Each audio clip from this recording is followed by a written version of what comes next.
Hello, everybody. Welcome to another episode of The Comic Source. I'm your host, Jace, here to talk to you today about a really fun comic. It's in the Comet line over at Skybound. We've covered a lot of these Comet books. They're fantastic, especially for younger readers. You're trying to get your kids interested in reading, trying to get them interested in comics. And the franchise we're going to talk about today is Transformers, which I'm sure, a lot of people know Transformers, but trust me, you don't know Transformers like this. It's Transformers' worst bot ever. I have Brian Smitty Smith, the writer, joining me, along with the artist Marz Jr. So, gentlemen, thanks for taking the time to talk to me today.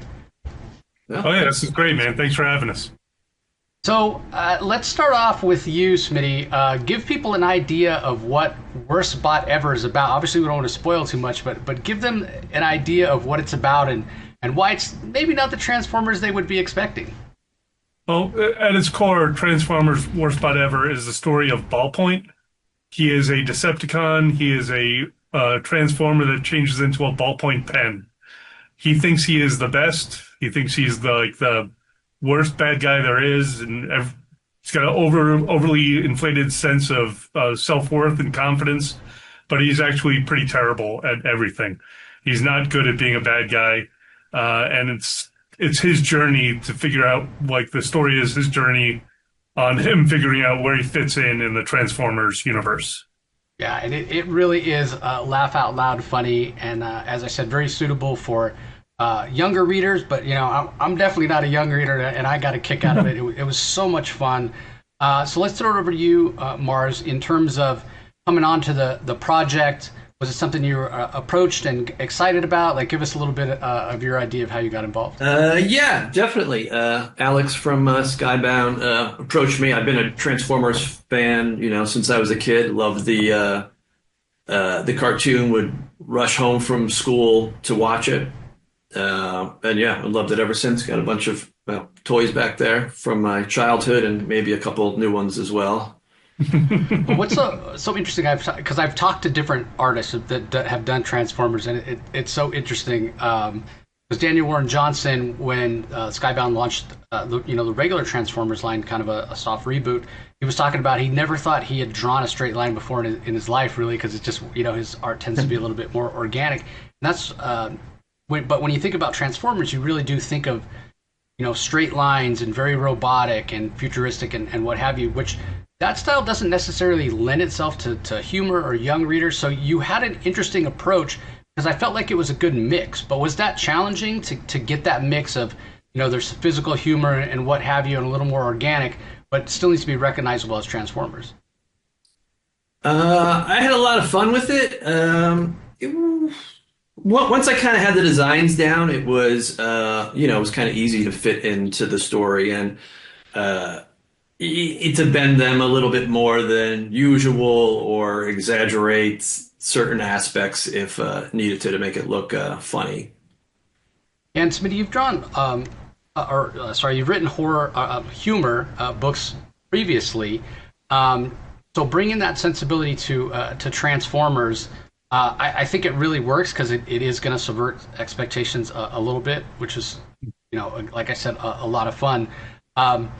But was there any worry about, again, striking the balance between, hey, recognizable characters, but, we got to get the humor. But I do want to point out that there's a very good kind of lesson that's there as well, kind of underneath. You certainly, if you're, a younger reader, some of those more mature ideas may go over their head a little bit, and that's okay. But it could engender conversations you could have with your younger readers. But give us a little bit idea about the challenge of balancing with a known franchise, but bringing humor and kind of a new take to it. Oh, sure. I mean, fortunately, I have a background in editorial work. I was a Marvel editor for a bunch of years. So, I know what it's like to, on the other side, kind of be protective of these characters. And, you don't want to break everything and then walk away. And, we had the luxury of it happening in kind of like a little pocket universe of our own, where it's very closely tied to the G1 continuity and characters and the look of that show. But yeah, I always try to push it as far as I can, as far as the jokes and the humor, but always back it up with the heart. At the heart of the story, it's a story of a misfit kid who's trying to fit in where he can. It's like he's trying to find his friends. He's trying to find out who he is. So It was kind of a great fit, like, and a good introduction point to the Transformers. If you've never read a Transformers comic, like through Ballpoint and through his exploits, you kind of get a really well-rounded Transformers experience. You get to know all the other characters, all their personalities. Of course, we push them, like, everybody is like to the nth degree, like the character they are. So Megatron is even more obnoxious and kind of mean. Starscream is over the top, and just playing with all those tropes that already existed and kind of squeezing the most humor that we could out of it. Yeah, and you guys succeeded. Definitely very, very great job. Like I said, laugh out loud moments. When we think about character design, so a little bit of a different challenge for you, Marz, because, obviously talking about bending them a little more and making it a little more elastic and bringing that humor, physical humor to it. But these need to be recognizable, as Smitty said, as the characters that we've come to know, even if it's in kind of your style. But maybe not so much with Ballpoint, because this is the first time seeing him. So what was it like designing him? And again, perfect for young readers. There's like a little tutorial on how to draw Ballpoint yourself in the back of the book, which I really enjoyed. So talk a little bit, Marz, about the design of our main character here. Well, I pulled open my drawer and I found this pen in there, and I liked the gold, so I gave him some gold on his arms as kind of blades. I guess I want him to be a Decepticon at first, so kind of give him kind of a sharp chin and kind of a long head, kind of give him a unique silhouette. And then I kind of squished the face down a little bit to kind of make it a little more friendly, cute.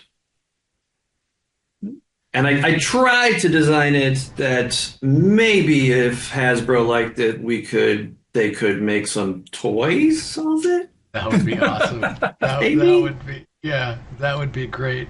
But when it comes to, as I said, the rest of them, they already kind of have their design. But again, you are drawn in your own style, but they are still recognizable as the Transformers and the Decepticons that we've come to know and love. Any favorites for you, Marz, or anyone that was a particular challenge to draw? More details on it, or anyone where you're like, oh man, I got to draw so and so again today, or maybe it was, oh, I get to draw so and so again today. Yeah, I mean, Optimus Prime is always fun to draw, and Megatron was really fun to draw too. The Sharkticon Gnaw was really great. Rumble and Frenzy with their guns and their backpack was it's always, I'm like, I don't want to draw that. Their back, because they got angles and then they got the laser part and like little wings, and I'm like, ah. But besides that, most everybody is just kind of like square, so it's kind of easy to draw, or easier to draw.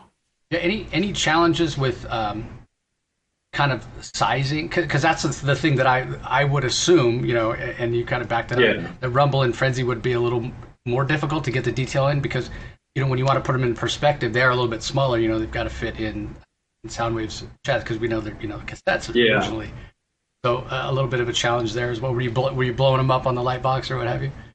I work. I lay things out on the Cintiq, so yeah, I transform and pull and stretch and kind of make them fit. I tried to keep with that, and I cheated it where I can, especially with Ballpoint being so much smaller than everybody else. Like, there's some points where I'm just like, I'm just going to make him a little bigger than he would really be in this. You had to get really creative with the angles and the staging of some of those panels, because he's interacting with these bots that are 20 times bigger than him. Yeah. I mean, he wouldn't even come up to their one toe. So yeah, a little bit. Yeah, but again, it's a ton of fun. Similarly, for you, Smitty, was there anybody whose voice, again, you had the source material, you mentioned specifically the G1 cartoon and what have you, but anybody whose voice that was a little bit harder to get right, and then I also want to talk about finding the voice for Ballpoint himself, because obviously, I think anytime I have to write Optimus Prime, I feel like I'm not worthy. Like, he's so much smarter and wiser than me. So I had to fake a lot of that, like, and appear smarter than I really am, and give good advice.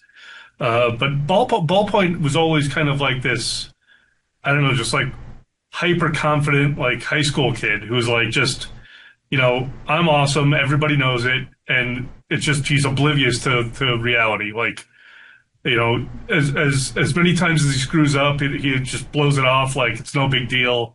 And that nobody noticed, but everybody did. Yeah, it's a lot of, I guess, high school me in ballpoint.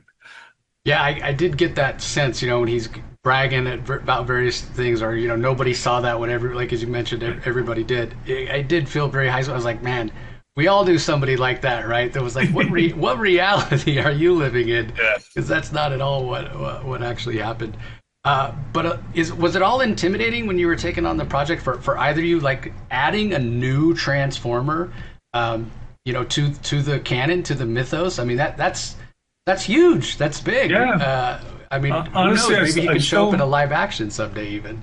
I still can't believe they let us get away with it. Honestly, like the original thing, they contacted me and asked me to pitch an Optimus Prime story about Optimus's first time on Earth and like him getting to know like the Earth, and I had him like impersonating like a moving truck for a small moving family, like a small family that owns a moving company, and he's trying to track down Megatron. And he's driving all over the Earth, and ballpoint was the thing that like I piggybacked on to that pitch, saying, if that doesn't fly, what about this? And thankfully they went for it.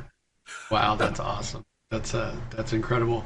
Well, everybody, Transformers Worst Spot Ever is going to be in comic shops this week, actually on July 9th. It'll be on Amazon Kindle, Apple Books, Google Play, coming up later in the month on the 22nd. So definitely, let your local comic shop know, hey, I want a copy. Head over to Amazon later in the month and you'll be able to find it. You guys seem to have so much fun doing this story, and that really comes across. And so we as readers get to have a lot of fun reading it. So any chance of coming back to this same kind of universe, maybe with Ballpoint, maybe with somebody else? Any chance of that? There's a character in the book, he's a blender. His name is Smoothie. Yep. And I'm pushing for a Smoothie one shot.